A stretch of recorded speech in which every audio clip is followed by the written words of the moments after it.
semaine d'actualité sociopolitique qui se décrypte sur Esaü TV. Chers amis internautes, bonjour et bon réveil.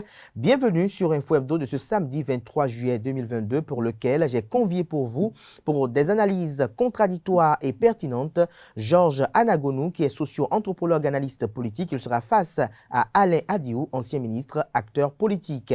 Avec eux, nous parlerons de l'actualité au Bénin, notamment de la démission du professeur Joseph Diogbenou de la tête de la Cour constitutionnelle, une démission qui continue de faire couler beaucoup d'encre et de salive, tant à l'échelle nationale qu'à l'échelle internationale. Nous en parlerons. Nous parlerons également du rajeunissement qu'a observé le parti politique Union progressiste au niveau de ses instances dirigeantes, avec le départ de Bruno Amoussou, d'Antoine Idikolaolé, de Mathurin Kofinago et de Maître Abraham Zizinokwe. Avec le temps, si bien évidemment le temps le permet, nous essaierons de commenter un peu cette décision qui a été prise en Conseil des ministres cette semaine, qui ordonne la déclaration de tout déménagement à la mairie de la commune. Nous parlerons également de cette note de service du ministre de l'Intérieur et de la Sécurité publique, le ministre Alassane Seydou, qui régente un peu et interdit les mouvements estudiantins paramilitaires. Nous en parlerons dans un instant, chers amis. On retrouve mes invités pour le décryptage.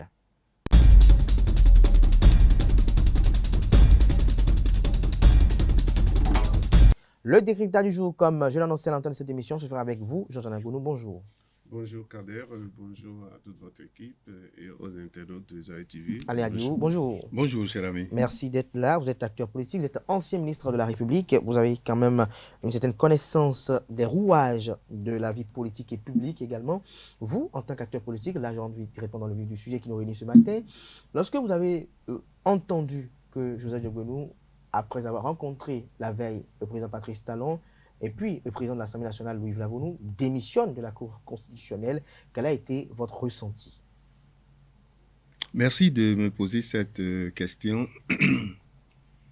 Pour vous parler franchement, la démission de Joseph Diogbenou de la tête de la Cour constitutionnelle, la démission, Oui. Pour moi, ce n'était pas un événement. C'était pas un événement. C'était pas un événement. Donc pour moi, c'est un non-événement. Mais c'est vrai que c'est la toute première fois que cela se passe à ce niveau-là. Mais quand je me rappelle les accointances très très fortes depuis des années entre l'avocat personnel de l'actuel chef de l'État, je me suis dit, ça y est, c'est encore un autre coup que nous allons bientôt voir, qui va être rendu visible.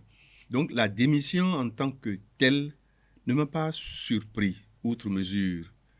C'est l'après-démission qui pouvait poser quelques questions. Donc je réponds à votre première question, la démission en elle-même, pas grand-chose. Pas grand-chose. Je reviens par rapport à la suite, Georges Anagonu, sur la même question. Est-ce que la démission de Joseph Diogbenou de la tête de la Cour constitutionnelle vous a surpris? Oui, ça m'a surpris en fait. Ça m'a surpris, il faut être honnête devant vous, parce que la Cour constitutionnelle, le mandat c'est 5 ans, je pense, à ce que je sache. Il reste 10 mois pour boucler ce mandat-ci. Donc, lorsque vous y allez, c'est que vous savez que vous y allez pour 5 ans. Et que moi, en tant que citoyen, je sais que je vous vois là pendant 5 ans. Et si un matin, vous vous levez pour dire « je ne veux plus », parce que vous avez accepté, la nation vous a confié cette mission-là, et vous vous levez un matin pour dire « je n'y suis plus », ça doit surprendre. Ça doit surprendre. Mais nous devons retourner au droit individuel aussi. Est-ce qu'en tant qu'individu, lorsque je suis à un poste et que je vois que là, j'ai plus grand-chose à donner, est-ce que cela m'est permis de dire, là, je me retire? Est-ce que c'est possible? À mon avis, c'est possible. C'est possible. Il y a deux intérêts contradictoires. Il y a ce que le peuple attend de vous et ce que vous estimez que vous êtes vous-même. Et ces intérêts contradictoires font que lorsque vous faites quelque chose pour dire « je fais moi-même », vous ne devez pas vous soustraire à l'analyse de la population qui vous a placé là. Et donc, je dis que le président de la Cour constitutionnelle démissionne en tant qu'individu, c'est son droit. Et je pense que la conférence de presse, c'est tellement qu'on en parlera après, qui a suivi, j'ai cru comprendre qu'on disait, j'ai fini ma mission. Moi, je voudrais dire autrement. J'ai fini de donner tout ce que je peux donner à la Cour constitutionnelle. Et je pense que je peux encore aller ailleurs. En ce moment-là, bon, voilà, et il faut voir ses intérêts personnels et l'intérêt du peuple pour pouvoir apprécier l'acte qu'il a posé. Apprécier l'acte qu'il a posé. Alors, Alain Adiou, avant d'aller par rapport à l'avenir, que nous savons tous, ce qui a été la suite de cette démission-là, Joseph Diabono a effectué une sortie médiatique au cours de laquelle il a exprimé publiquement les raisons de sa démission. Est-ce que les raisons qui ont été évoquées au cours de cette conférence de presse, selon vous, vous paraissent pertinentes et convaincantes?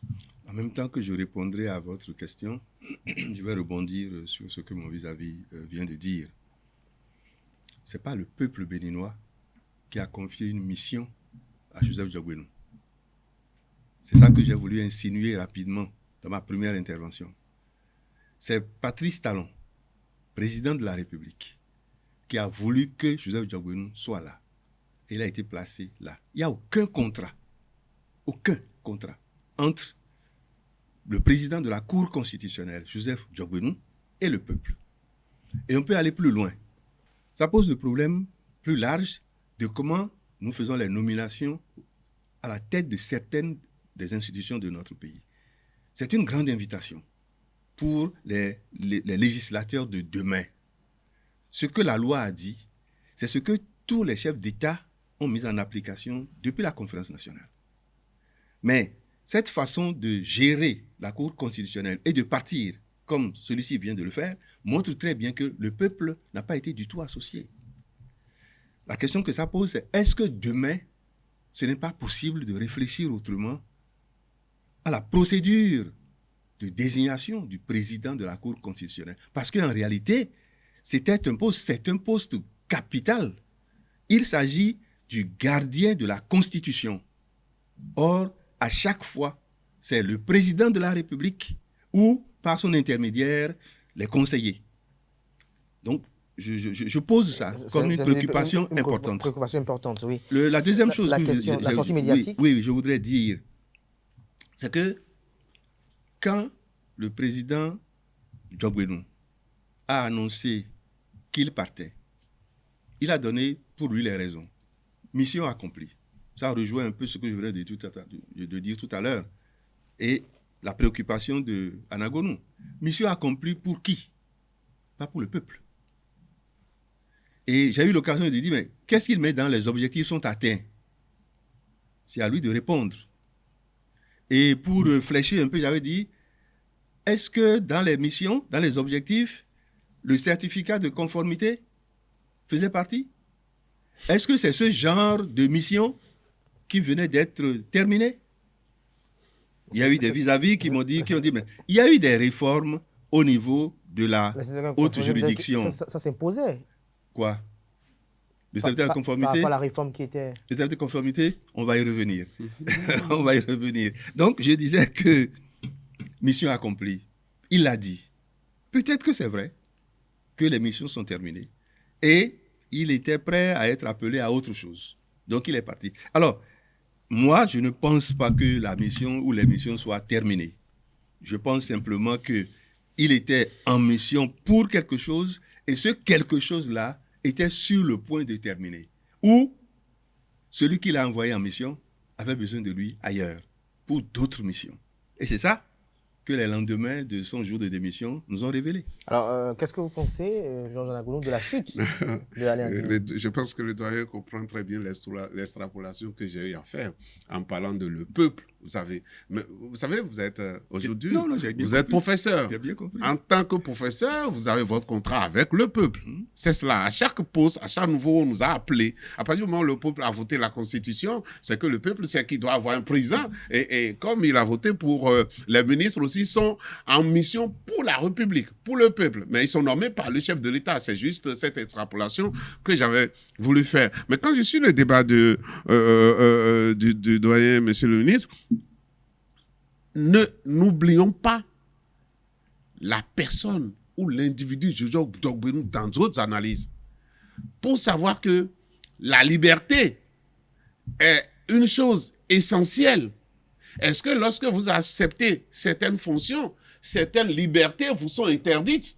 Ça, par exemple, on peut se poser la question pour analyser pourquoi Dogbenou est en mesure de partir quand il veut, comme il veut. Supposons un instant que peut-être pour des raisons de santé, est-ce qu'on va lui dire qu'il n'a pas le droit de partir de la Cour constitutionnelle? Non. Mais vous connaissez bien la formule qui dit que... Il a évoqué les raisons. Non, mais bon, ouais, moi, je lui ajoute d'autres raisons, moi, je préfère. Et vous connaissez la règle qui dit « Tu m'as nommé, mais je ne te reconnais plus ». On dit ça au nom du peuple. On dit ça au nom du peuple. C'est pourquoi moi, je voudrais croire que à la Cour constitutionnelle, Dogbenou est parti pour rendre service au peuple béninois. Surtout que vous l'avez dit, qu'il était un garant de la Constitution. Et qu'à ce poste-là, il devait lui arriver de dire non au chef de l'État. Et je pense, je ne sais pas les décisions qui sont rendues, il est arrivé, je pense, une ou deux fois, qu'on a dit que le gouvernement a méconnu la Constitution. Je pense que c'est leur terme, ça. C'est leur terme. A méconnu la Constitution. Je pense qu'il y en a eu une ou deux. Même si c'est pas beaucoup. C'est pas beaucoup. Je comprends ce que vous dites par rapport au chef de l'État. Au chef de l'État, vous savez, et la Cour constitutionnelle, comme beaucoup d'institutions de la République, en ces temps de rupture, a souvent donné la connotation de c'est pour le chef de l'État. Soyons honnêtes pour le dire. Simplement parce que d'où devaient venir les opposants, c'est-à-dire du Parlement, dans ce Parlement-là, il n'y a pas d'opposants. À partir de ce moment, quand le chef de l'État nomme et que le Parlement aussi nomme, ça devient souvent les gens de même obédience politique, et donc on ne trouve pas de différence en cela, mais ils étaient partis avant 2019, donc ils ont été consacrés par la 7e législature. Non, mais ce que je dis, c'est ça le doyen dit par rapport à la méthodologie du choix des choses. Et il faut retenir ceci que, moi j'ai espoir que Dogbenou, devenu président de la République aujourd'hui, aura modifié beaucoup de choses. Parce qu'il est un autre individu et Talon est un autre individu. Et donc, chacun apporte toujours. C'est pourquoi j'évite de confondre les deux personnalités. Quelqu'un a dit, j'ai une mission à te confier et j'ai accepté. Donc, tenons-nous au fait que il a trouvé, moi je veux ça. L'analyse politique, au fait, elle est pertinente, mais moi je refuse de la faire pour ne pas faire cela. C'est-à-dire, il trouve qu'au niveau où il en est, il n'a plus grand-chose à apporter à la Cour constitutionnelle. Maintenant, si on va là où il a chuté, on peut encore faire d'autres analyses, mais à ce niveau-là, je voudrais retenir simplement que Dogbenou, certainement, a une histoire de vie, ça c'est un sens social, et que si ce trajet-là, il sait qu'il a des étapes à franchir. Donc lui, il est en train d'exécuter cette ligne de vie-là. Ne disons pas forcément que c'est le président Talon qui a mis les étapes sur sa vie. Non, là, il veut se tromper lui-même. Je pense que c'est lui-même qui fait ça. Demain, c'est lui qui va nous rendre compte. Il ne va pas dire non, c'est le président Talon qui m'a dit de faire. Je n'accepterai pas ça. Alors, Alain Diou, le lundi de la semaine dernière, le président Joseph Dogbenou, alors président de la Cour constitutionnelle, rencontre le président de l'Assemblée nationale, rencontre le président de la République. Le mardi, il démissionne. Le mercredi, une sortie médiatique est effective pour exposer les raisons de cette démission. Le samedi, il est consacré par ses autres militants comme président du parti Union progressiste. Quelle est votre analyse? Oui, chaque fois que M. Nango nous parlait, je souriais. Si la caméra était posée sur moi, les gens verraient que je souriais. Ils ont vu. Parce que, justement, ce que vous venez de rappeler, la succession de choses là montre clairement que quelque chose était visé. Le lundi, le mardi, le mercredi, le samedi, tout ça. Le couvent, vous avez dit que je suis un acteur politique, oui. Je suis un homme politique. Moi, je savais, hein, je ne vous le cache pas. La première fois que j'ai été interrogé sur la question, j'ai essayé de biaiser un peu, de tourner un peu autour. Et je vous le dis franchement, aujourd'hui, je savais. Je savais que Dogbenou ne finirait pas à la Cour constitutionnelle. Ah bon? Et je soupçonnais qu'il irait là où il est allé aujourd'hui. J'avais, je ne dirais pas craint, j'avais limité mon soupçon, me disant, Bon, est-ce que Bruno Amoussou se laisserait faire? Ou qu'est-ce qui justifierait tout ça? D'accord? Mais ça n'a pas raté. Et c'est ça qui me permet de dire, moi, que c'était bien pensé. Donc, mais je le dis avec d'autant plus de force, de conviction, que je connais un tout petit peu le parcours de l'homme. Un tout petit peu. Le candidat Talon a dû lui demander, calme-toi. On va monter tout ça. On va voir tout ça. Calme-toi. Et ça, c'est avant 2015. Calme-toi. On va essayer de gérer ça.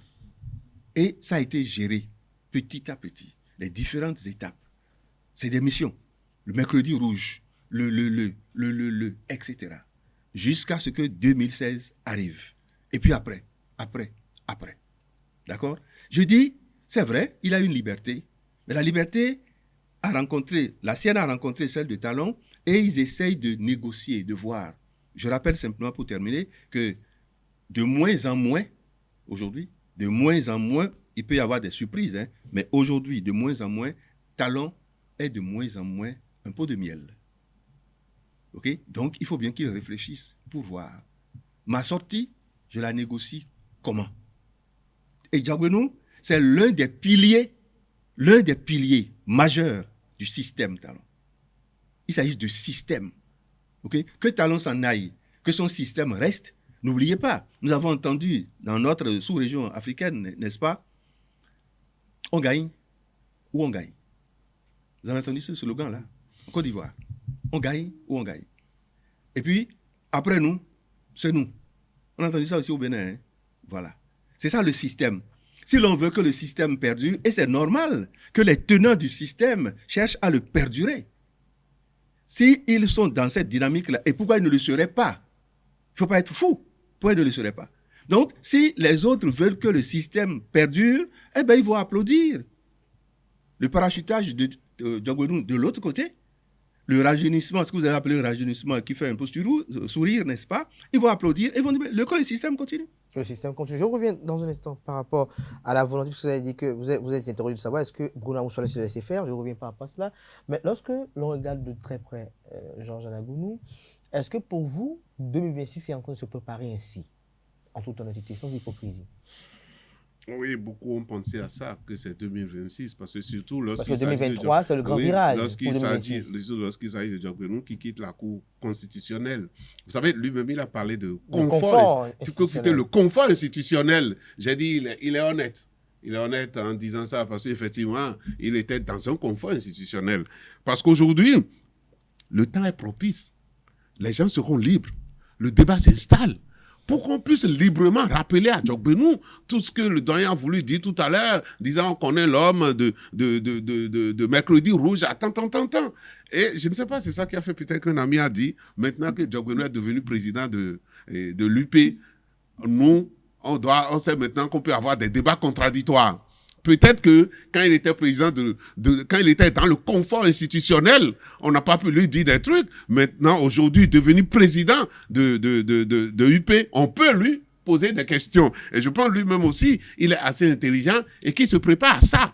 C'est là où je suis d'accord avec Agassa qui disait que maintenant, le débat contradictoire va commencer. Mais ce que je voudrais dire, vous avez dit que vous allez revenir au doyen sur ça. Dans ce pays-là, lorsque tout ce qu'on est en train de dire sur l'UP, pour la suite de Diaguenou, est-ce que vous avez vu quelqu'un de l'UP monter au créneau, même chuchoter quelque chose quelque part, comme quoi eux, ils ne sont pas d'accord? Vous pensez qu'il pourrait y en avoir? Vous pensez qu'il pourrait y en avoir? Et donc les gens ont vendu leur âme. Je pose une question. Oui, mais si, non, pas c'est que les gens ont vendu leur âme. Qu'est-ce qui se passe? Oui, mais voilà. Qu'est-ce qui se passe comme ça dans notre pays? Moi, je tire une conclusion. C'est que tout le monde est d'accord. Y compris le président Amoussou, si vous me posez la question tout à l'heure, de dire que le patriarche, à cet âge-là, s'il ne peut plus dire ce qu'il pense, non, c'est qu'il aurait trahi le peuple. Parce que vous savez qui ne s'est jamais tué jusqu'à sa mort. Vous savez qui ne s'est jamais tué dans ce pays jusqu'à sa mort? C'est Albert Évry. Il a tout le temps dit ce qu'il pense, quelque chose que ça va lui. Même quand vous lui donnez quelque chose, ou bien vous lui donnez un poste pour le faire taire, il parle toujours. C'est ça l'homme en réalité. Et c'est ça ce que les leaders dont vous avez parlé, qu'on a dit, bon, j'ai lu dans des journaux, ils ne sont pas conscients, ils sont très fâchés et tout, et ils ont exprimé ça où? Pour moi, c'est qu'ils sont tous d'accord de rien. Et vous, je pense que vous le savez bien, comment est-ce que les appareils au niveau de la politique, comment on arrive à manipuler les choses, comment on arrive à dire à l'autre, quitte là, c'est l'autre qui va rester, et comment ça s'accepte. Voyez-vous, parce que ce que je m'interdis de faire souvent, c'est de deviner, en fait. Parce que ma matière ne me permet pas de le faire. En tant que sociologue, puisqu'il doit parler du fait. Et donc, j'attends toujours que les faits arrivent avant de pouvoir les analyser. Si on me demandait de faire philosophie et de dire quel pouvait être le comportement des gens, je vais dire autre chose. Ce que je sais aujourd'hui, c'est que Diogbenu nous a dit, au niveau de la Cour constitutionnelle, j'ai fini. Je n'ai plus... C'est comme, vous savez, lorsque vous nommez quelqu'un, ou bien un directeur prend un poste et qu'il reste là 2 ans, 3 ans, 4 ans, 5 ans, 6 ans, au fait, il n'a plus d'idées neuves à apporter à la structure qu'il dirige. Et à partir de ce moment-là, ça dort.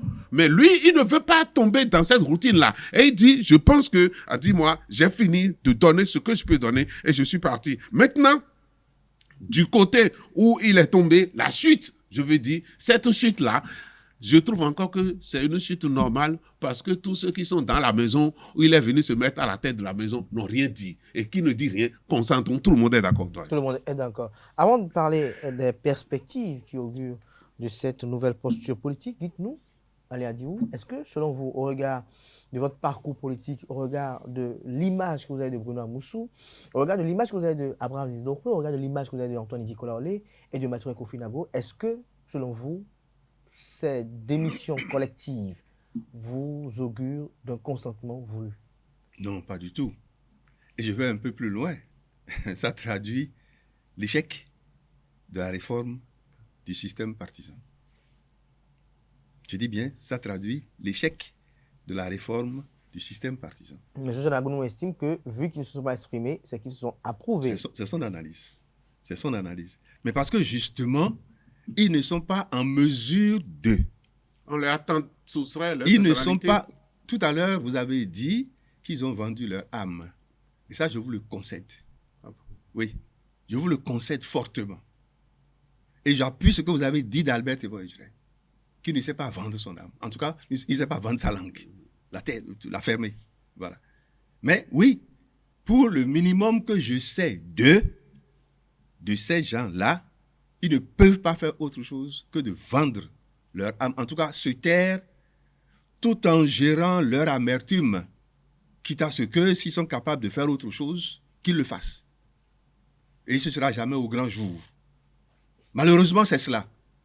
C'est ceux-là qui ont entouré le président Talon. C'est avec eux qu'il a dirigé le pays pendant 6 ans passés. C'est cela. Et c'est presque la honte pour le pays, pour le peuple. Donc je dis oui. Ça montre l'échec du système partisan. Parce que si c'était un vrai parti politique, moi j'appelle ça, une entreprise politique. C'est une entreprise politique. Et si vous avez une meilleure dénomination, sortez-la. D'accord? Si c'était un parti politique, où les gens se sont mis ensemble par leur consentement, ils ont organisé, il y a toute une structure. Okay? Il y a des principes, il y a les règles, il y a les statuts, il y a le règlement intérieur, il y a plein de documents. Je suis dans un parti politique. C'est pas... non, pas du tout. Pas du tout. Donc, ce que je dis là, c'est très fort. C'est pas le Joseph Diogbenu qui a démissionné. J'ai dit tout à l'heure que pour moi, c'est un non-événement. Mais qu'il aboutisse, il aille à l'UP. J'avais dit à un moment donné que oui, il est de l'UP. Mais d'autres personnes ont réagi en disant, mais il était déjà président de la Cour constitutionnelle avant la création de l'UP. Et ce n'est pas faux. Mais j'ai rappelé qu'il était le président de AC, Alternative Citoyenne. Oui. Et que l'Alternative Citoyenne était membre de l'UP. Oui. Donc, c'est normal qu'on fasse la déduction. Donc, il était déjà membre de l'UP. OK? Donc, il peut aller à l'UP. Mais sans aucun gant, on l'a parachuté président, les autres se sont tus. Et pour montrer que ce n'est pas seulement Amoussou et autres, on a dégommé quelques, disons, vieux sages. Disons ça comme ça pour leur faire plaisir. Donc, on les a dégagés et on dit qu'on est en train de rajeunir. Bon, pourquoi pas? C'est leur droit le plus absolu. Moi, je parle de l'UP. Mais je constate de l'extérieur que si c'était un parti politique, ça ne se passerait pas comme ça. Et là où je pouvais dire que je regrette un peu le mutisme d'Amoussou, c'est qu'il le sait quand même. Il aurait pu dire, peut-être qu'il a dit, dire à Talon, aux gens autour de Talon, mais soyez un peu plus élégants, façons les choses d'une autre manière, de façon progressive, et puis pour montrer que nous irons à un congrès, on va faire ceci, pour faire un atterrissage plus doux, malheureusement. Voilà. J'espère que ce que l'on dit, ça se susurre quelque part, ce que l'on dit du BR, que ce sera faux. J'espère vraiment que ce sera faux. Mais ça montre quoi? Est-ce que je suis sûr Par rapport au BR, que là aussi, il y aura des choses, enfin, qu'il y a des choses qui nous attendent, n'est-ce pas? Donc, je me résume à tout ça. C'est l'échec de la réforme du système partisan. Et les deux partis, là, on leur a dit, vous vous appelez UP, vous vous appelez BR, vous me donnez votre nom, vous donnez le logo, tout ça, etc. Bon, vous êtes, mais papa qui les a créés a dit, mais je tiens les cordes. Si vous ne respectez pas, je tape dessus. Ça, c'est une entreprise. Est-ce que vous partagez l'argumentaire de ministre Alain Diou? C'est que le doyen fait partie aussi de la classe politique de nos aînés, de cette génération que nous avons suivie. Et cette génération, si ça se passe tel que le doyen est en train de le dire et que des gens ont des choses à dire et qu'ils ne le disent pas, doyen, dites à vos amis, dites à votre génération que vous êtes en train de nous trahir. Non, d'accord. Excusez-moi, j'ai pas le droit de prendre la parole. Oui, des gens comme moi, qui ressemblent un peu, des gens qui ressemblent un peu à Albert Évora, je dirais, le disent et on les classe. Et c'est toujours mieux. Donc dites aux autres. C'est toujours mieux. Parce que moi, je pense une chose, la retraite politique, parlons-en. Qui vous donne la retraite politique? C'est vous-même qui vous donnez la retraite politique. Pour des gens que j'ai connus dans d'autres pays, rappelez-vous à la Conférence nationale, lorsque la constitution devait fixer à 70 ans, les anciens présidents qui avaient été tout, ils disent, vous n'allez pas nous enterrer vivants. Parce qu'ils ne voulaient pas la retraite politique. La retraite politique, c'est là que vous-même vous sentez dans votre corps que l'effort que je fournis, je ne peux plus le faire, eh bien je me donne. Moi, j'en connais un, par exemple. Et peut-être les qui contentent ces efforts physiques et tout ça. Est-ce que vous entendez parler encore de Mpounou? Mpounou sort. Mpounou, Jean-Claude sort à Bopa aujourd'hui. Il ne sort plus politique. Mais par contre, si Nago sort à Bopa aujourd'hui, Nago sort politique. Même aller à l'église, quand Nago va à l'église, c'est l'homme politique qui va à l'église. Dans ces conditions, comment voulez-vous que ce soit quelqu'un d'autre qui vienne lui donner la retraite politique? Si le patriarche, le vieux Amousson Bruno, va dans le marché de Dogbo, c'est un événement. C'est tout le monde qui aurait voulu s'approcher. Donc, il fait une sortie politique. Est-ce que vous pensez qu'aujourd'hui, parce qu'on l'a changé de l'UP, c'est fini comme ça? C'est pour ça que ça devait être quelque chose de négocié, de discuter. Donc, selon vous, ça n'a pas été négocié? Enfin, non, bon. Oui, vous posez la question pour me conseiller en même temps. Parce que j'ai dit tout à l'heure que comme personne n'a rien dit, c'est que tout le monde est d'accord. Vous comprenez? Et pour qu'on soit d'accord, parce que les hommes qui sont en train de nous donner et qui seraient très dangereux pour l'avenir, c'est de dire en politique, quand le chef dit tout le monde se tait. Nous, en tout cas moi, je n'ai pas reçu cette formation politique. Mon militantisme a toujours été celui qui dit non quand il faut le dire. Et c'est pour ça parfois qu'on a tendance à me mettre dans certains appareils. Il faut le dire. Et certains avec moi, et Joseph Djogbenou avec moi, a appris à dire non quand il faut le dire. Et c'est pourquoi j'ai dit, ce qui arrange aujourd'hui, il faut applaudir le fait que Djogbenou ait quitté la Cour constitutionnelle et se ranger du côté de Agossa et René pour dire le débat contradictoire commence.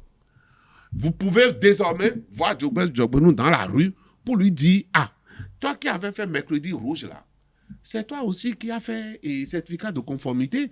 Et Georges Nagolo, vous évoquez le nom. Qu'est-ce que vous pensez de l'homme concrètement, Georges Nagolo? Non, vous savez, moi j'ai eu la chance de côtoyer Georges Djogbenou aux heures chaudes du mouvement étudiant. Georges Djogbenou a été mon président du BEF et j'ai été son premier vice-président. Vous comprenez? Donc, c'est depuis ce moment qu'on se connaît.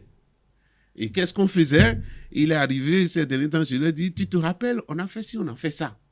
Donc, je connais cet homme-là. Jusqu'à aller à Alternative Citoyenne, on avait même pris des initiatives avant. Où on avait dit, nous qui avons été dirigeants du mouvement étudiant, à un moment donné, il faut qu'on se retrouve dans un creuset pour continuer nos réflexions. D'accord? Donc, je ne suis pas surpris.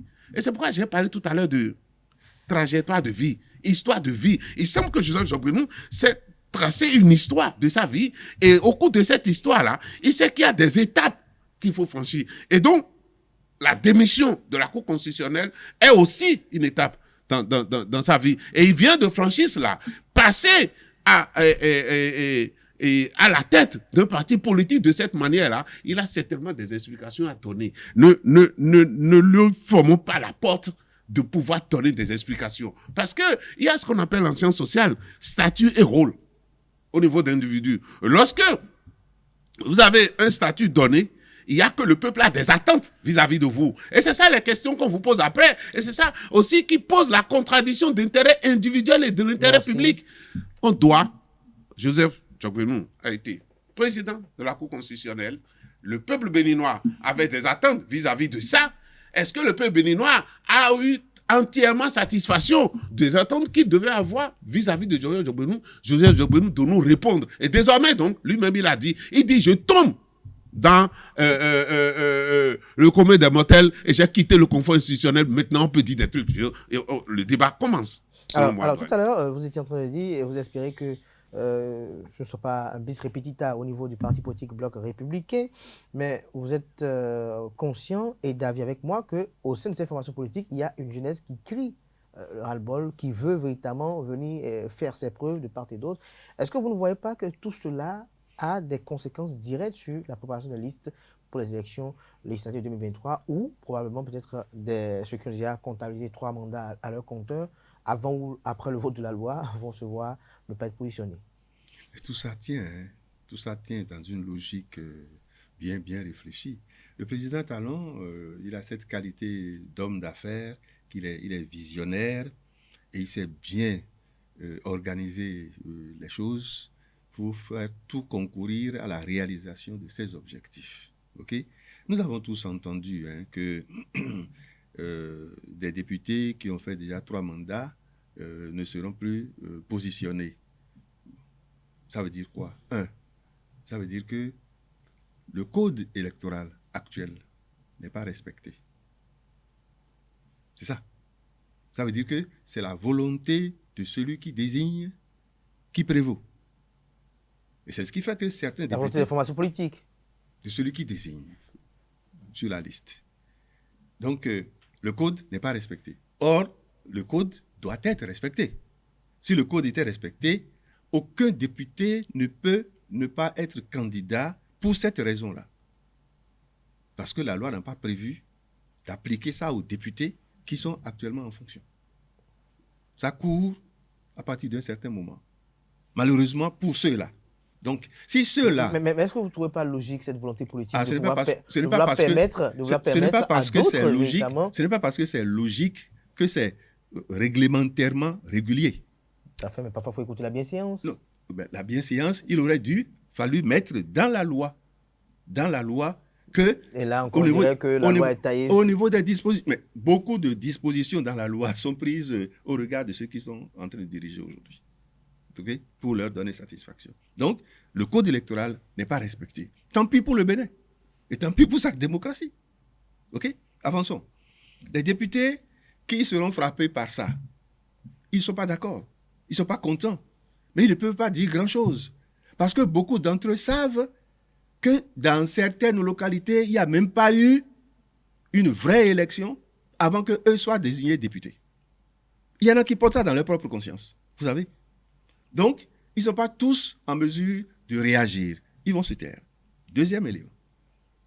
Le troisième élément, c'est que le chef de l'État, semble-t-il, je ne suis pas dans le secret de Dieu, désire des gens jeunes, neufs, pour lui être sûrement redevable. N'oubliez pas que nous sommes en train d'aller vers 2026 en passant par 2023. Et que 2026 est encore gros de toutes les surprises, les plus désagréables possibles. Donc, ça se prépare. Celui à qui je dois quelque chose en tant que député demain, s'il me demande quelque chose, on pourra négocier. Donc, vous voyez, le rajeunissement dont vous parlez, ce n'est pas Vous avez compris, vous pouvez placer l'autre mot pour terminer ma phrase. Jean-Jacques Lagono, que dites-vous de l'analyse de Aléa Diou le rajeunissement, là? le rajeunissement est nécessaire. Le rajeunissement est nécessaire et devait être naturel, devait venir naturellement. Heureusement. Des partis politiques. Ouais. Des partis politiques. Parce que, moi, si vous avez suivi ces dernières élections législatives en France, vous allez voir le rajeunissement réel de la classe politique, comment ça se fait. Et pourquoi ça s'est fait comme ça? Parce que la jeunesse a pris sa place. La jeunesse a pris sa place, était devenue très forte dans les mouvements. Et vous allez voir le mouvement pour lequel la jeunesse a beaucoup plus voté, qui est NUPES, mais d'abord la France insoumise de Jean-Louis Mélenchon. C'est des gens qui sont heureux aujourd'hui de dire notre parti a amené un jeune de 20 ans à l'Assemblée nationale. Ça ne se passait pas avant. Mais c'est parce que les jeunes ont une forte pression dans ce parti politique que le parti politique a été obligé de jouer de cette manière-là. Mais les jeunes qui sont dans les partis politiques sur nous, et quand vous les voyez, quand vous allez sur le terrain, c'est vraiment les ouvriers. Malheureusement, ils sont que surtout des ouvriers payés. Et lorsque vous êtes un ouvrier payé, le résultat ne revient qu'à celui qui vous a payé. C'est ça le problème que nous avons. Et moi, je voudrais demander, je voudrais espérer quelque chose. Si le rajeunissement n'est pas venu naturellement, eh bien, peut-être que la volonté du chef est de dire, comme naturellement ça ne passe pas, on va faire artificiel. On va faire artificiel pour que ça puisse marcher. De toute façon, cette situation profite à certains. Naturellement aussi. C'est pour ça que, vous voyez, le débat est un peu difficile par rapport à la retraite parce que dans notre pays, les gens n'ont pas appris à partir naturellement à la retraite et à laisser la main à la génération montante. Eh bien, parfois, des choses peuvent se passer de façon mécanique. C'est peut-être ce à quoi on assiste. Ce que moi, je voudrais demander, si le chef de l'État pense qu'il faut donner la main à notre génération, il donne complètement la main à notre génération et nous laisse faire le débat politique.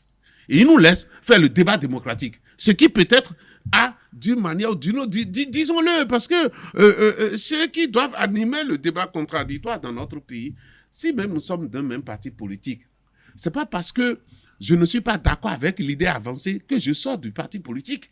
Je reste un courant au sein du parti politique. Mais cherchez les courants au sein de nos partis politiques, vous n'allez pas trouver. Donc, le rajeunissement de la classe politique de façon non naturelle, donc mécanique, s'impose parce que nos aînés, monsieur le ministre et ses amis et un peu ses grands frères n'ont pas voulu passer la main naturellement. Et s'ils ne passent pas la main naturellement, moi je trouve que le chef dont celui vous parlez, il a de raison. Et puis aussi, je pense que la liste, telle qu'on dit la liste, Talon ne connaît pas tous les députés béninois. C'est les bureaux politiques qui proposent de listes et peut-être le chef de l'État vient apporter ta soupe pour dire d'accord, je suis d'accord, je ne suis pas d'accord. En tout cas, moi, j'ai vu ça s'est passé comme ça devant moi pour les élections communales. On nous a dit, c'est vous de la zone, c'est vous qui allez former le comité de validation des candidatures parce que c'est vous qui connaissez mieux avant que ça n'aille là-haut là-bas. Donc, je suppose que pour la députation aussi, c'est ce qui se passe. Maintenant... Il peut y avoir de réajustements, c'est ce que vous le dites. Absolument. Et c'est ça aussi le rôle d'un chef. Le rôle d'un chef. Et ce qui serait dangereux pour les partis dont nous parlons, c'est si on constate qu'il n'y a que le chef qui décide. Parce que quand le chef ne sera plus là pour décider, eh bien, c'est que les ensembles n'existeront plus. Et ce serait une honte, et ce serait un gaspillage de temps, et ce serait même un gaspillage de temps par rapport à la réforme partisane. Merci à vous, Georges Alagonou. Merci également à vous, Aléa Diou. J'espère qu'on va vous revoir probablement la semaine prochaine pour d'autres analyses au regard de l'évolution de cette actualité qui s'avère quand même croustillante les semaines et les jours à venir. Un autre sujet nous a réunis ce samedi matin, notamment une décision qui a été prise en Conseil des ministres dernier, le mercredi dernier. Le gouvernement a décidé désormais que tout déménagement soit signalé à la mairie de la commune, Aléa Diou.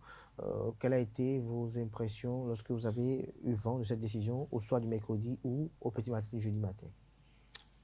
Quand j'ai reçu la décision du Conseil des ministres, à lire ces informations-là, ça a retenu mon attention. Et je n'ai rien découvert de surprenant, de particulier. Et je m'autorise à le dire. Le même texte a rappelé que toute personne physique résidant au Bénin doit se faire enregistrer dans les communes, qu'il y a 2 registres au niveau des communes. Registre pour les étrangers, registre pour les nationaux.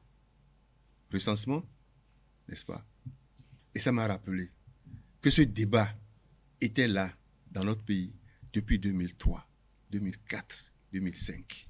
Ces éléments-là, allez lire le projet que le gouvernement avait soumis à l'Assemblée nationale lorsqu'il a été question de recensement à partir duquel on va faire la liste électorale, etc. C'était ça. On recensait tout le monde. C'était sous ma plume. On recense toutes les personnes physiques qui vivent au Bénin. Depuis le bébé. Depuis le bébé. Étranger ou non. Et on met ensemble les Béninois, on met de l'autre côté les étrangers. Et après, on traite. On traite. Depuis combien d'années? Enfin. Et je le réclame toujours parce qu'au Bénin, nous avons perdu la mémoire des choses. Je le dis avec suffisamment d'aisance et de satisfaction. Cyril Goubedji, qui est là, il était mon directeur technique juridique. D'accord? Donc, il connaît le dossier. Que de batailles avons-nous faites? Que de souffrances par rapport à ma personne même. Je passe là-dessus. Que de trahison du peuple de la part de ces représentants qui se réclament des représentants dignes, mais qui sont indignes. C'est pour ça que si moi j'avais quelque chose à réclamer, qu'on saute comment l'appeler, honorable. En quoi sont-ils honorables? Monsieur les députés, madame les députés, point barre. OK? Je reviens à la question que vous avez posée. Enfin, c'est ouvert, régulièrement ouvert dans les communes, allez vous faire enregistrer. Et personne, aucun citoyen, dans aucun pays du monde ne peut refuser de se faire recenser. Aucun. Maintenant, ce qui vient en ajouter à l'importance de cette décision, c'est que nous avons le djihadisme à notre porte, les terroristes à notre porte.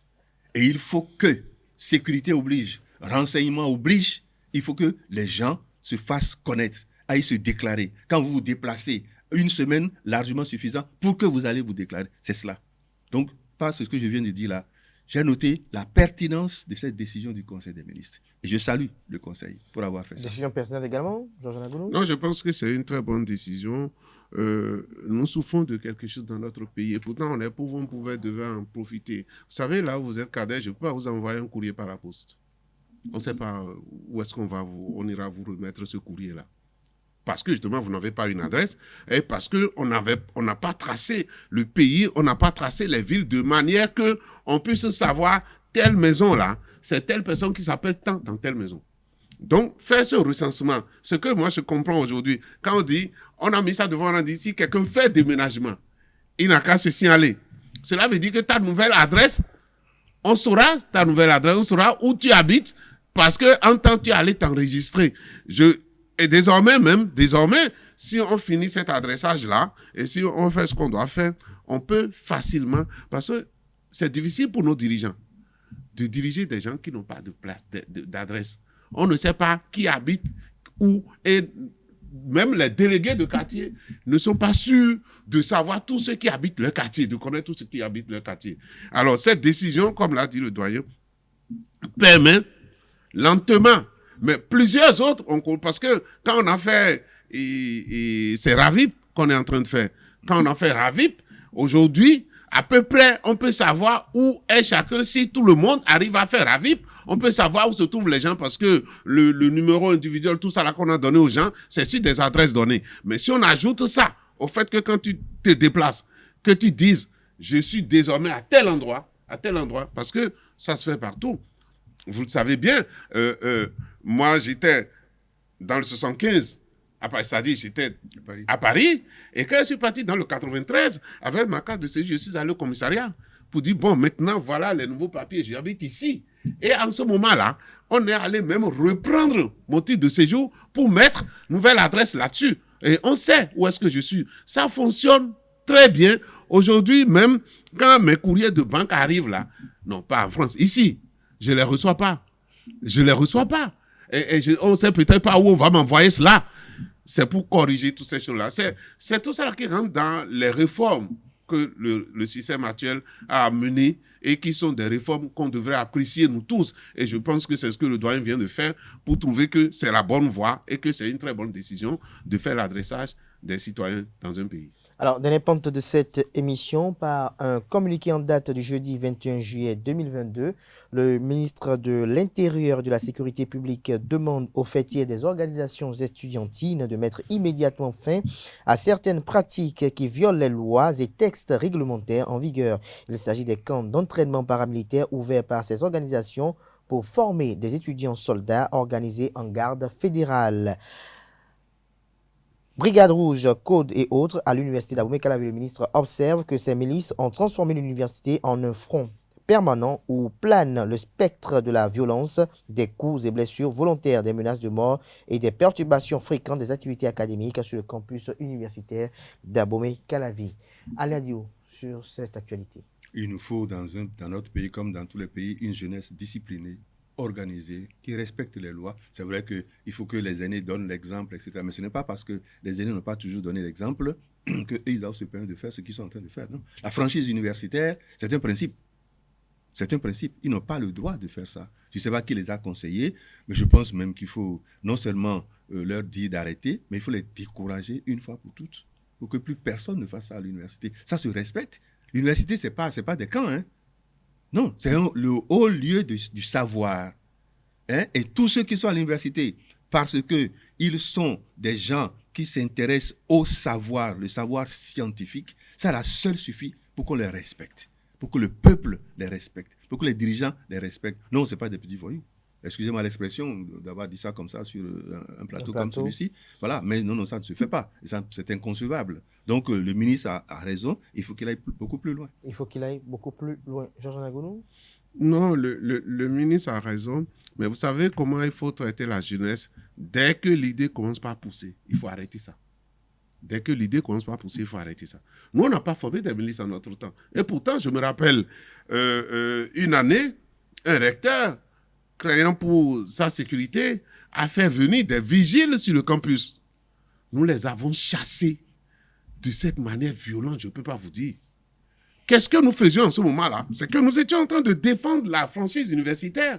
Mais si les étudiants entre eux-mêmes deviennent dangereux les uns pour les autres, parce que les mouvements qui sont arrivés ces temps-ci, où tu vas entendre la garde de telle fédération ou bien les éléments de sécurité de tel syndicat ont affronté tel syndicat et il y a eu des blessures. Non, je pense, quand ils avaient comme moi, j'étais surpris un jour quand je suis arrivé au campus et j'allais vers Tsinou et j'ai vu le président de la fédération venir et il y avait 10 gars comme ça, vraiment autour de lui. Et donc, j'ai demandé qui sont ceux-là. On a dit, c'est les gars du corps du président de la fédération. J'ai dit, mais pourquoi Il garde son corps. Donc, s'il y a gars du corps, c'est que les gars du corps ont besoin d'être formés. Du coup, le camp dont parle le ministre sur le campus, c'est réel. Mais maintenant, ils se sont déjà formés. Ils se regardent en champ de faïence. Comment faire pour que progressivement, on puisse les décourager, mais les rassurer et leur dire que c'est eux-mêmes qui doivent... Mais il faut qu'ils comprennent. La franchise universitaire, pour nous, c'était ça. C'était ça. Entre nous-mêmes d'abord, qu'on ne devrait pas constituer des menaces l'un pour l'autre, mais entre les forces anogènes qui viennent parmi nous, nous disons non pour dire que l'université est un haut lieu de savoir et qu'on ne voit que des gens qui sont là-bas et qui ne font que réfléchir. Et s'ils réfléchissent, ils ne devraient pas constituer des dangers l'un pour l'autre. Moi, je pense que c'est une très bonne décision si le ministre a décidé cela, mais je trouve que la décision est venue un peu tard parce que ce n'est pas aujourd'hui qu'on parle de ces milices sur le campus et quand on les a laissés s'enraciner comme ça, je ne sais pas, est-ce que c'est le recteur qui va prendre une décision pour interdire le truc sur le campus ou bien est-ce que c'est les responsables étudiants même, qui vont prendre des notes pour dire cette structure, elle est dissoute, elle n'existe plus. Et donc, vous ne pouvez plus travailler de cette manière-là. Mais en leur garantissant la sécurité à l'intérieur de l'université. Je pense que c'est nécessaire. Merci à vous, Georges Anagounou. Je rappelle que vous êtes socio-anthropologue, analyste politique. Vous étiez face à Alain Dio, ancien ministre, acteur politique. Merci pour vos analyses et vos échanges. Alain Dio, merci également pour la disponibilité offerte. Merci également à Georges Anagounou. J'espère probablement peut-être samedi prochain, on peut retrouver l'un d'entre eux, peut-être pour notre débat, avec d'autres sujets. Chers amis internautes, merci également pour la fidélité accordée à ce programme télé sur EZAU TV. Portez-vous bien et à demain dimanche pour l'invité.